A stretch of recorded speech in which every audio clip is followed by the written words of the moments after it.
Good morning, everybody. How are you? Happy Friday. Welcome to Storytime. Sorry, one second. There. Welcome to Storytime. Happy Friday. I'm Allie with the Naples Library, and I am here to offer today's Storytime, which aligns with our summer program. If you're interested in our summer program, you can go to our Facebook, the Naples Library, or you can go to our website, which is available at our Facebook, and you can sign up for our summer program right there. So this week's summer program subject is princes, princesses, and castles. And on Wednesday, I did a Storytime snippet about The Princess and the Pea, a Hans Christian Andersen folktale from a very, very long time ago. So today, I have a few Today I have a few stories. One is about a king, and then the other one is about a castle. We do have a third one if we have time to get to that, and that's about a duchess. But since I already talked about a princess, I figured I should probably do the other two things on the subject list, right? Right. Okay, so we can probably get right to it. I have here the first story, which is called Mustache. And you can kind of guess what it's about. Just thinking about it. And it's by Mac Barnett. And it is published by Hyperion Books and Disney. So I have permission to read this story today.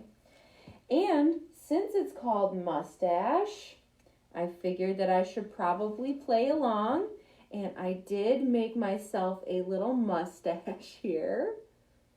Because it's always fun to be silly, right? How does it look, guys? I tried to make it orange so it was kind of the same color as my hair, but I might have failed. Okay, we'll get going on Mustache.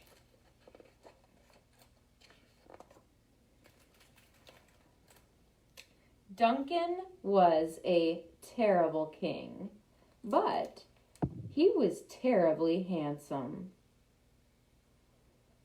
"Don't I look wonderful?" said King Duncan. "Yes, sire," said his royal advisor. He spent every royal day admiring his royal reflection and not doing much else, which is why his kingdom was a royal mess. Look here, there's sheep in that roof. That tower's falling over. This guy just does not care about his kingdom. King Duncan didn't repair the roads. He built billboards of himself instead. Oh, look at that giant hole in the road. And good thing there's all these billboards. He didn't fix the playground. He put up a statue of himself instead. This kind of stuff made King Duncan's subjects furious. I can see why. So one day, his subjects stormed the castle. "We need roads! We need swings! Do something for us, King Duncan!" they shouted. Look at their signs. This sign says, "Read our signs." Slides should not explode. Better ladders for potholes. I'm angry. "For you?" said the king. "Yes," said the little girl. The king was quiet. "Come back in a week."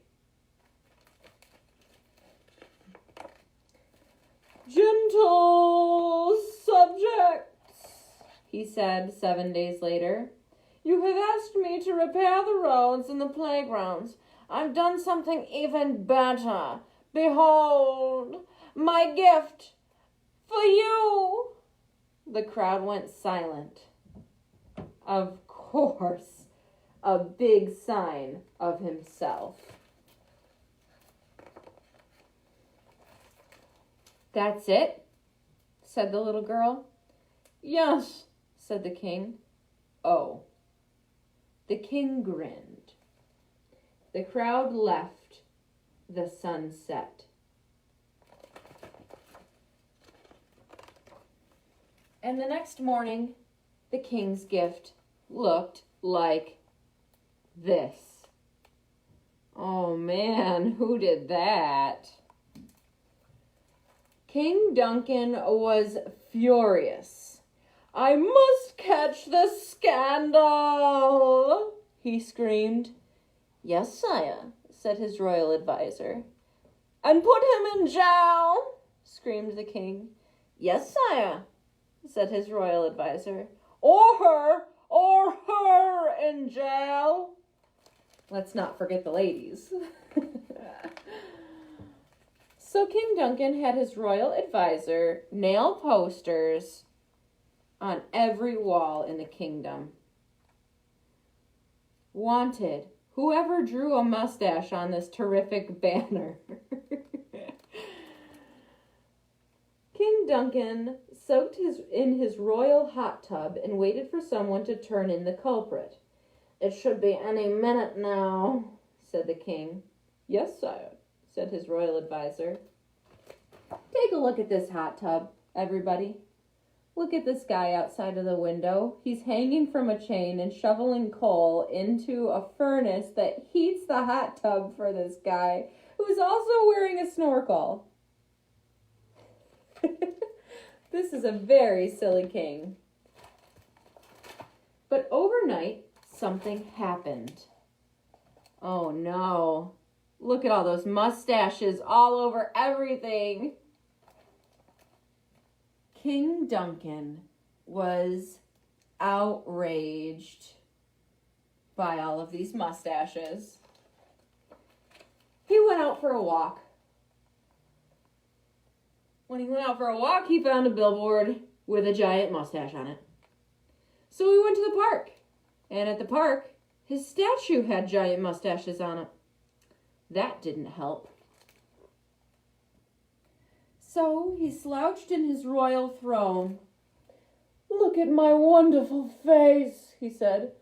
"Who could be doing this to me?" "I don't know, sire," said his royal advisor.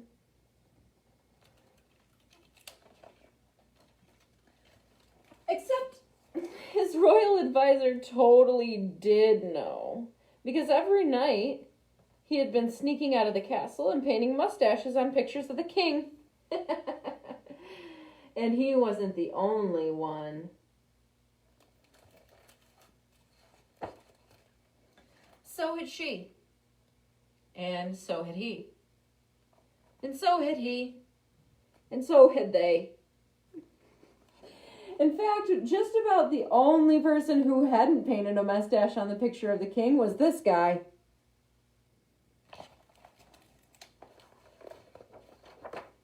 Just kidding. Never mind. He painted a picture of a mustache on the king too. There were mustaches everywhere. The king was having a hard time dealing with it all. He was humiliated, embarrassed. One night, he lay awake in his royal waterbed.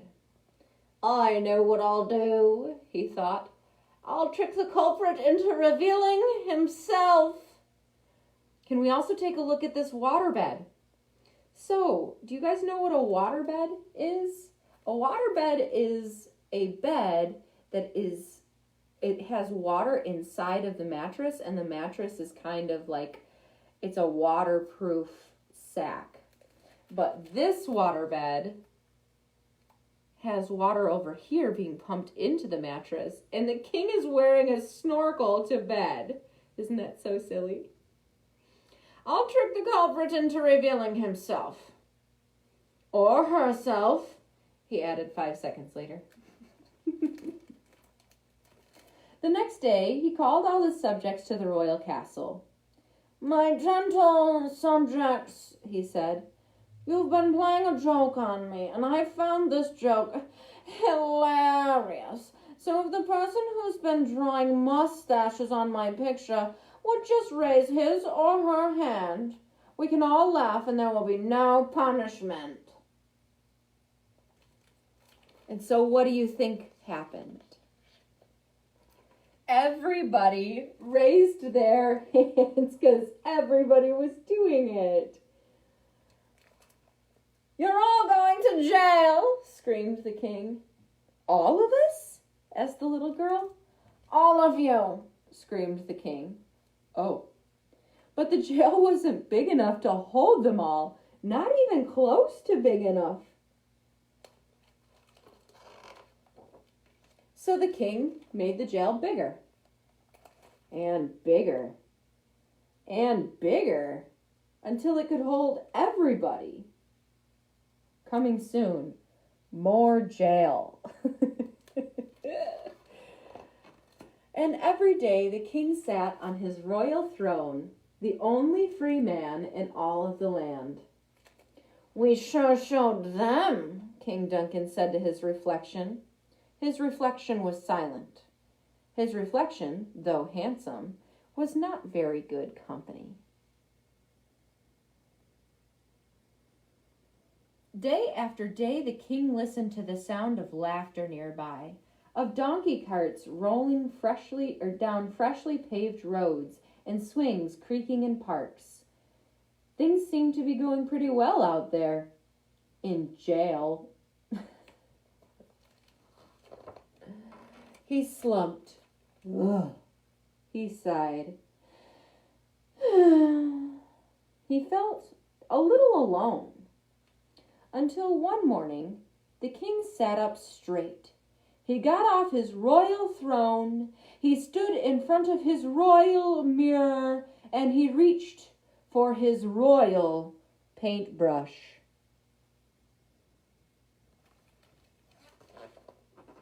And he painted a mustache on his own royal face.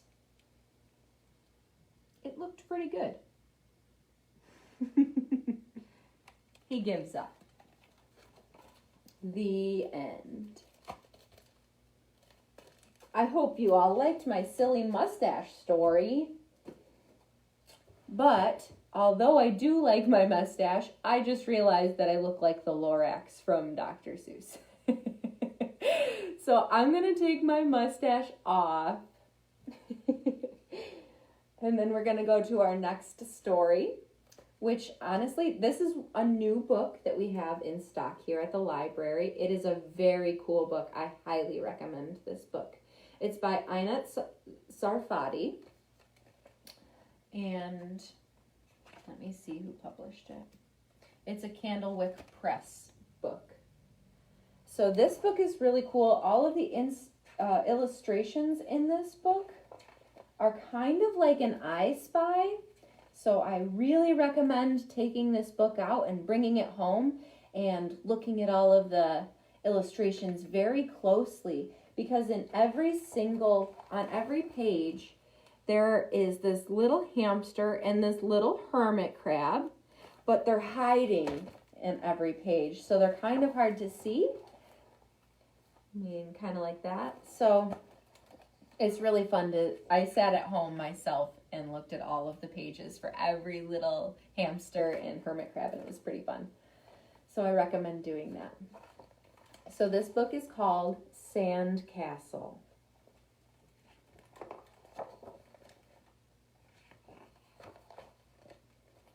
And we start the day on the beach. On this beach, lots of really silly things are happening. Can you see anything a little bit silly happening on this beach? First of all, there's a seal bathing. There's a girl watering random cactuses. We've got a mummy. We've got a coven of witches around a boiling pot. There's a little boy with a jellyfish on his head. It's so silly. But anyway, we start the day on this beach where our main character, the little girl, has gone to the beach with her mom.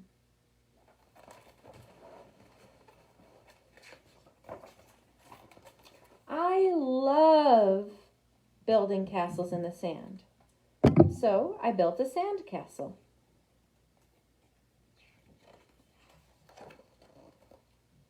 But not just any sand castle.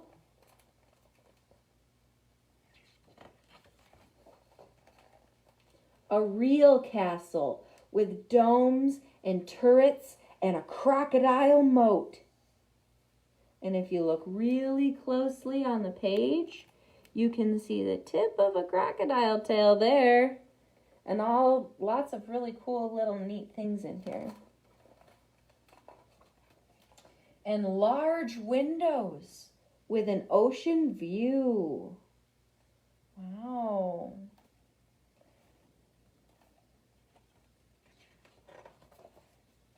I'm going to go back one. There is a sand sculpture of BB-8 from Star Wars right there in the castle that I just noticed. Oh, it's so cool. It was not long before kings and queens from all over the world came to visit my castle. It's 100% sand, murmured a king with a curly mustache. And you can hear the ocean, added a queen with a fancy pearl necklace.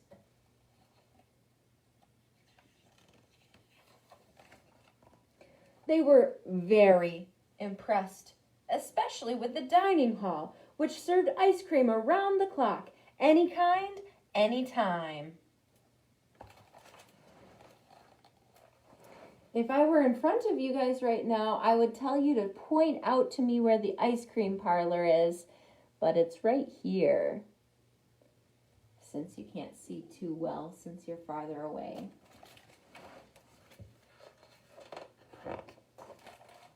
That evening, we held a grand party in the ballroom.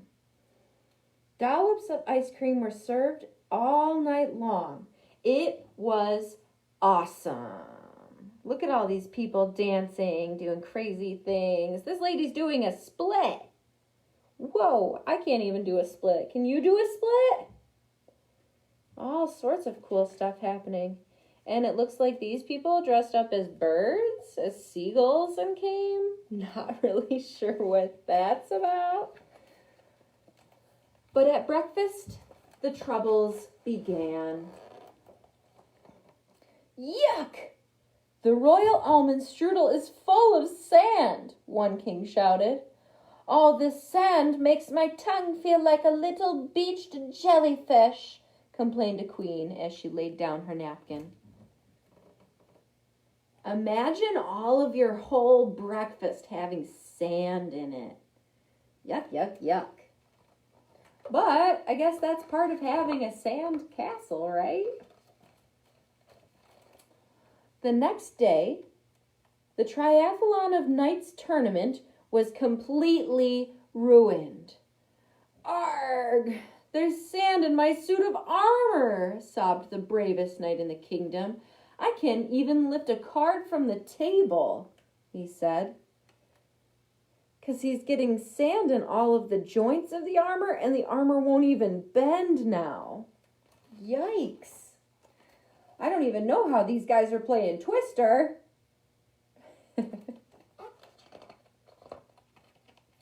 In the glorious greenhouse, all of the rare plants wilted. They do not grow very well in sand, except for cacti, which felt right at home. Those are the only ones who made it. And look, there's a little gnome in the cacti there. All the rest of the plants are not doing very hot. They're all wilting. Poor plants.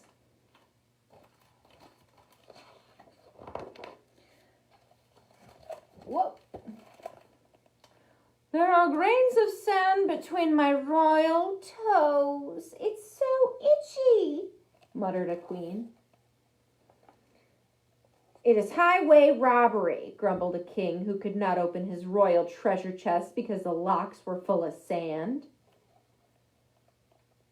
This is unacceptable, roared a king whose daily fig milk bath was utterly spoiled by sand. I'll never be able to fall asleep like this, snapped an old queen as she tried to shake the sand out of her Egyptian cotton sheets. It's even worse than a single pea underneath my mattress. Almost like we've heard that story this week, huh?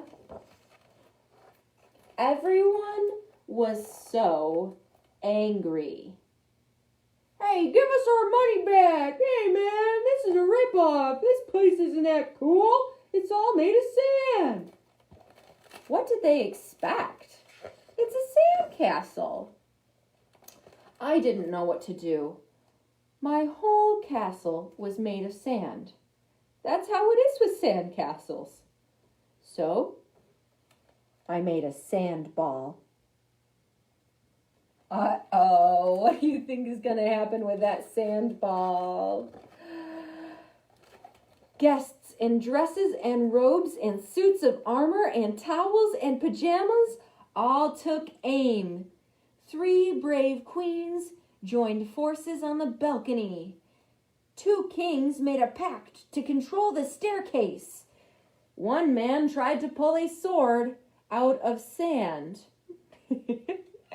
Suddenly, oh no, what do you think is going to happen when they start to take all the sand away from the walls and stuff? It's right next to the ocean, and splash! Whoosh, whoosh, the water rushed in. There are horses, there are sharks. There's a lady in a blow-up flamingo. There's a guy still taking a sand bath. All sorts of crazy stuff is happening. In came the sea and washed everything away.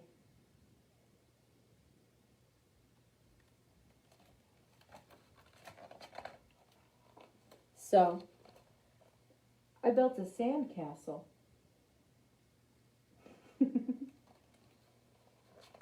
That's the best part about sand castles. I know it kind of makes us sad when we build this big, beautiful masterpiece and then all of a sudden the sea comes in and washes everything away. Or maybe when people start to play in the sand and they accidentally ruin our sand castle, it can be really, really sad. But the best part about sand castles is that you can always build a new one. Right, everybody? That's the most fun anyway, is building it. So that is sandcastle. And let me see what we're doing for time here. Yeah, we'll read one more. We'll read one more book. Don't feel the need to have to stay around for it if you need to go somewhere, but I'll do one more just in case somebody wants to listen to it. So this one is called The Duchess of Whimsy by Randall DeSev, and the illustrations are by Peter DeSev. And this is a Philomel Books book. It's published by Philomel Books.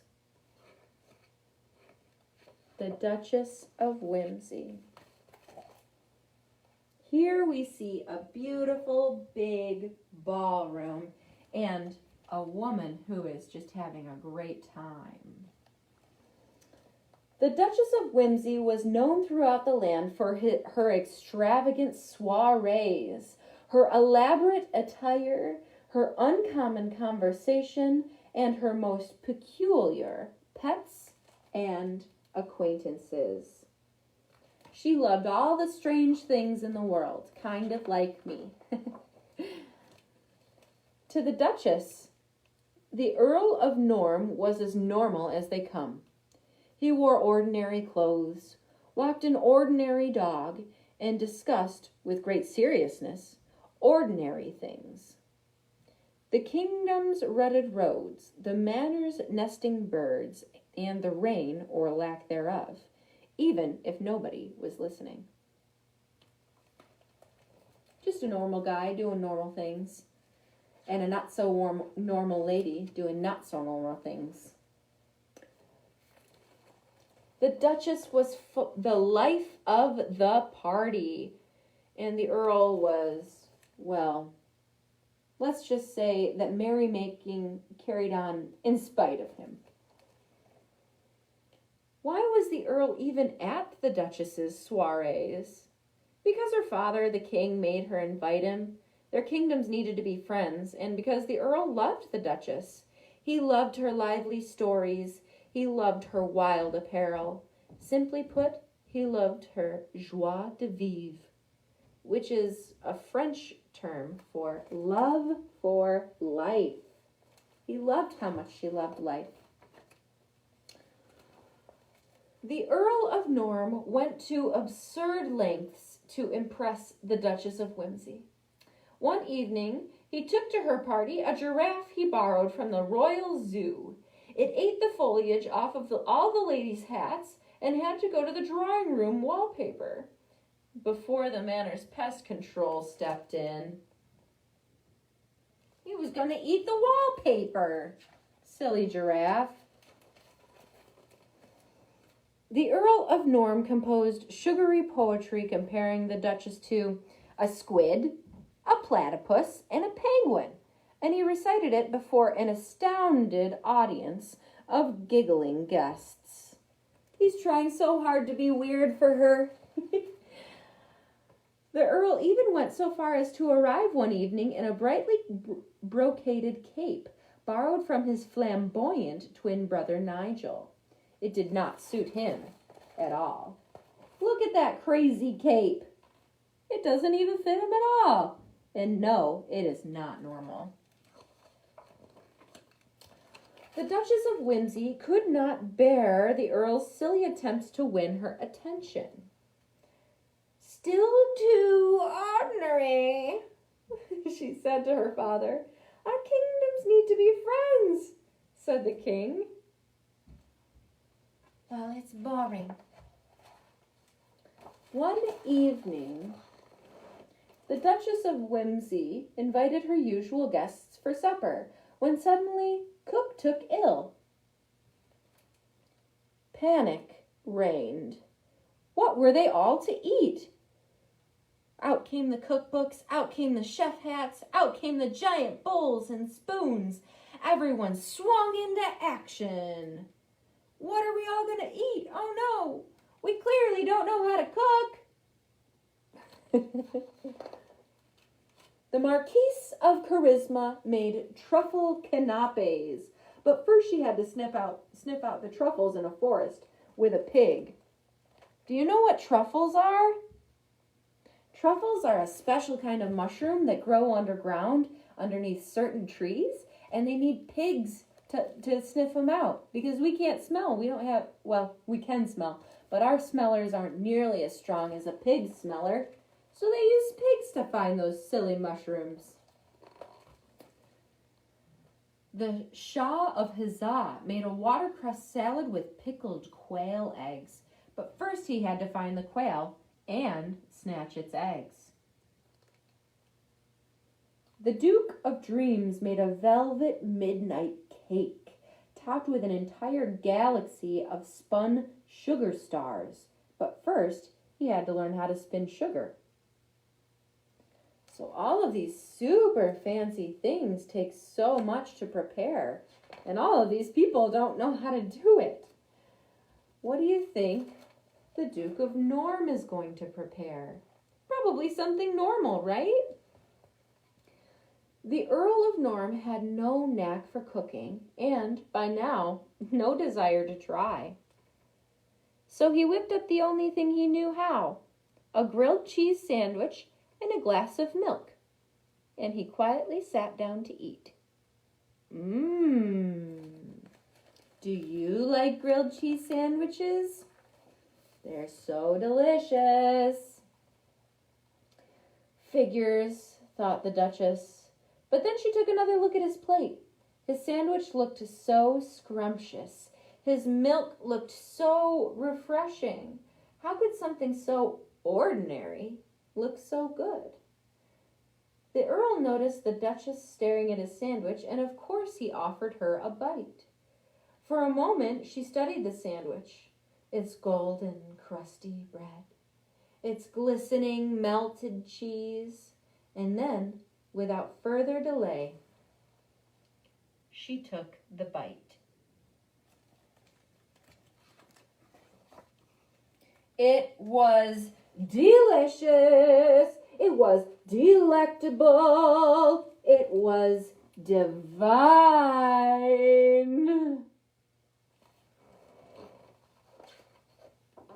Then, while her other guests were still toiling away in the kitchen, the Duchess of Whimsy and the Earl of Norm got to talking. It turned out the Earl could actually tell a good joke. He liked bright colors and he was eager to learn how to wear them. And his dog, he had even bravely rescued from a traveling circus. It turned out the Duchess liked quiet walks in the woods and sitting by the frog pond alone at night. And she especially liked to hear spring peepers sing. Once the Earl got to know the Duchess, he liked her even more. And once the Duchess got to know the Earl, she rather liked him too. Together, that night, the Earl and the Duchess enjoyed a sumptuous feast finally laid out by her exhausted guests, who went to great lengths in order to cook them. And she ate a grilled cheese sandwich. Look, the Duke of Norm is eating bubbles? That's creative.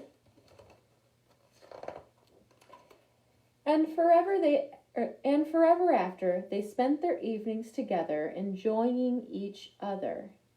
It turned out the Duchess of Whimsy and the Earl of Norm found each other to be simply extraordinary.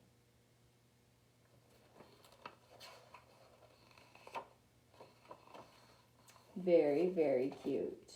The end. All right, friends, that is what I have for story time this Friday.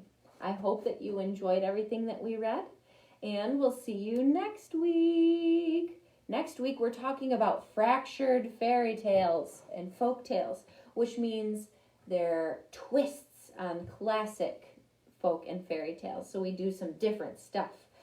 So I will see you on Wednesday for a different thing for the snippet, and I hope that we have fun when we see each other next.